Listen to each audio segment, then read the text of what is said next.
Halloweentown 2 Kalabar's Revenge is often seen as the even better sequel to the first film, and I agree. Better effects, more cohesive plot.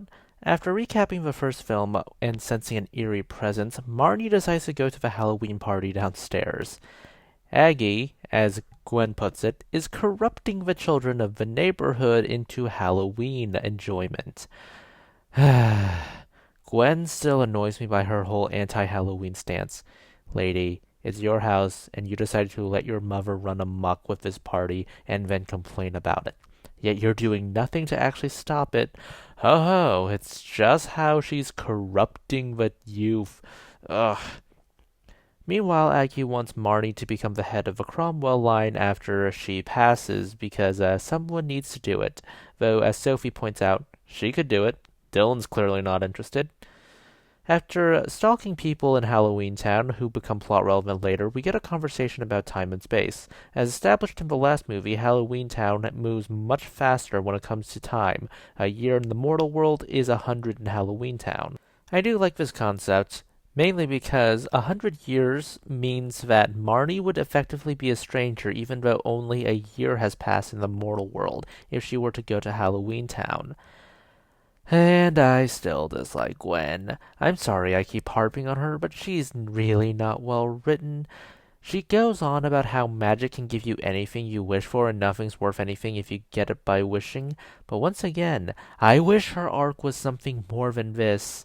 Mainly because she is not only rejecting magic, she's rejecting her entire heritage and culture. I really wish this was less rejecting magic for being too easy and more about actually giving us tangible reasons why she should just simply reject everything, including her heritage. It seems to me like the easy answer for her is to reject her heritage simply because wanting more power and how that led her down a dark path probably could have been a better backstory than this. I mean, Kalabar was obsessed with her. Why not have her actually have Calabar's ambitions in the past? It seems so much better than whatever her whole problem with magic is. Such conflict makes much more sense when Marnie admits to cheating on a math test using magic. The temptation to abuse magic and want more would be a nice theme. Then we see Marnie meeting Cal, and then Alex, Cal's father. Cal does his best to flirt with Marnie. Considering Marnie and Cal's actors got married, I'd say task failed successfully. After Cal insults Marnie's room by calling it a bit too conventional, she shows him Aggie's room, which Cal shrinks down the spellbook and takes it. After Cal leaves, he hands Marnie a rose. Geez, I wonder whichever character does the rose trick. Aggie's bag runs out of candy and treats for the party, so Marnie and Aggie head to Halloweentown to check up on it. Now, the bus stop is missing, so they opt to use the portal. It's only 4 hours till midnight. Meanwhile, Alex is weird, like leaves behind frogs weird. Halloweentown is looking a lot more gray and boring. Among the people Marnie recognizes is Luke, who is now under a new spell. He looks a lot like the time Kalabar put him under a spell. This is what Aggie calls the gray spell. Humans stereotyped monsters every Halloween using masks and caricatures, while monsters hold their own stereotypes of humans as dull, boring gray creatures. Now, the solution to a spell is to simply say it backwards to undo it. But, you try remembering everything you ever knew. This is why spell books were invented. Unfortunately, that's missing as established. Yep, Cal interrupts them and proceeds to gloat, even jamming their communications and their ability to portal out of there. I really enjoy Cal's villainy. His smug snake attitude is really charming. I feel like his gloating is exactly like how teenagers would gloat. Basically going, ha ha, I am so smart, I am so great, while still being smug enough to basically enjoy him being taken down a peg at the end of the movie. Marnie manages to recall the road. Cal monologues his great and evil scheme. He's going to screw over Halloweentown via the Grey Spell as punishment for turning against his father and siding with the Cromwell family. They head over to Aggie's place and tear apart the house looking for the other spellbook, mainly because what kind of fool keeps only one spellbook? During Marnie's stream of consciousness, something happens. Luke stops being gray. Gwen seemingly is opposed to the idea that the powers of darkness are at play, mainly because she sees it as Halloweentown witch paranoia. Alex then arrives with Gwen's costume, this really hideous mask that I don't know what it's supposed to be. Meanwhile, in Halloweentown, this is Gort. Gort is normally a guy who finds some random lost object, mainly because the universe seems to just plop it into his lap, and then he's here. He normally doesn't look like this, mainly because he's affected by the gray spell. So yeah, good luck finding anything useful inside. Good luck getting outside as well, because the doors are bewitched, and of course the gray spell is affecting them, so they're going to all fall apart. We learned Cal's evil plan through his monologuing again in the fireplace. He turned the monsters into humans, now he's going to turn the humans into monsters. Back in the mortal world, Sophie correctly deduces Alex is a golem.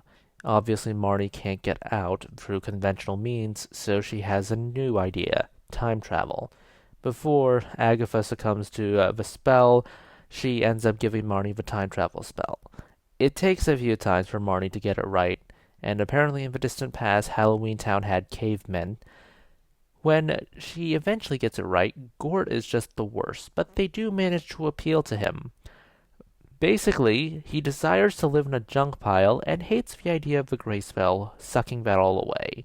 Back in the mortal world, Sophie and Dylan's excellent adventures continue. I do like the sequence so much better than the first film, mainly because of how chaotic and dynamic it is. The effects are so much better. So, time travel's a bit pointless now that Gort, even 50 years ago, said he sold the book to Kalabar, and even worse, Marnie lost the spell. Sophie and Dylan catch Gwen up on the plot. At least Marnie's quest isn't in vain, because she manages to find the thing that undoes the gray spell. A part is the gray spell, Trappa is the counter spell. Still, she needs to get back to the future. Meanwhile, Alex is turned into a bunch of frogs. Luckily, Gort has a timeline lost by a wizard. A bit contrived there. And they rush through time. It's only seconds to midnight, and it's too late. Meanwhile, Cal has enacted his evil plan. I do love this guy's arrogance that he even puts on a cloak and even wears a plastic crown at one point, or at least considers wearing one. Mainly because it does show how arrogant he is, even though he technically has achieved absolutely nothing. Marnie. She's a bit fed up with the idea of having to wait 100 years, so she does the only thing possible. She doesn't wait, and she doesn't try to find a back door. She just has her family brute force the portal open. Cal is not taking too kindly to the fact that he lost. And unfortunately, this movie didn't have a budget for a proper climax, so we just get this glowing electric tentacles and glowing Marnie seizing 2 books. And then Cal leaves. One reading the spell backwards, which is clearly just Debbie Reynolds reading the spell forward and then the sound editing just hitting the reverse button on it. Later, we get the spell undone in the mortal world, then Halloweentown is restored. And that was Halloweentown 2 Kalabar's Revenge, often seen as an even better sequel. I 100% agree. A big issue I had is just how small Halloweentown as a whole feels. Don't get me wrong, for the most part, the small feeling does work to the movie's advantage. The setting being closed off in spaces really helped give it the atmosphere of hopelessness and despair. It's as if Cal has boxed them in. The first film had the idea of wanting to show off Halloweentown as a lively place that is just like any other place in America. The sequel, however, wanted to enforce the idea that they were boxed in. However, this sort of falls apart at the end. I think fall apart is too harsh of a term. It sort of doesn't resonate at the end when this is the shot of Halloweentown and how much smaller it feels compared to the first movie. It's not as cathartic, if you get what I'm saying. I know I criticized the first film for doing the Child of Two Worlds a bit poorly, but I actually feel like that's better handled in this film. In order for Marnie to break Cal's trap, she thinks less like a witch and more like a computer hacker, a uniquely human thing. She doesn't need to choose between worlds. Instead, she uses the information she gets from one world to inform her decisions in another and vice versa. And eventually, she does make the worlds bend to her will. In terms of villainy, Cal is so much better than Kalabar, it's not even funny. He does play the teenage mastermind well. Arrogant, smug, has a desire and delusion for grandeur, and even dresses the part. His desire to validate his genius and stroke his ego is ultimately his undoing. And as Marnie points out, he isn't that powerful all by himself. He can keep people apart, sure, but the moment that gets smashed up with the portal wide open, he was effectively doomed. Too bad you won't see him again. I don't know what else to say. The acting is better, the effects are better, the plot's more engaging. My only problem is really how the set is managed, and the fact that the next movie will nuke all this progress in a direction that I really don't enjoy. Well, that's it for this video. Please consider liking, subscribing, tipping the channel on Ko-fi. This is Cyril signing off.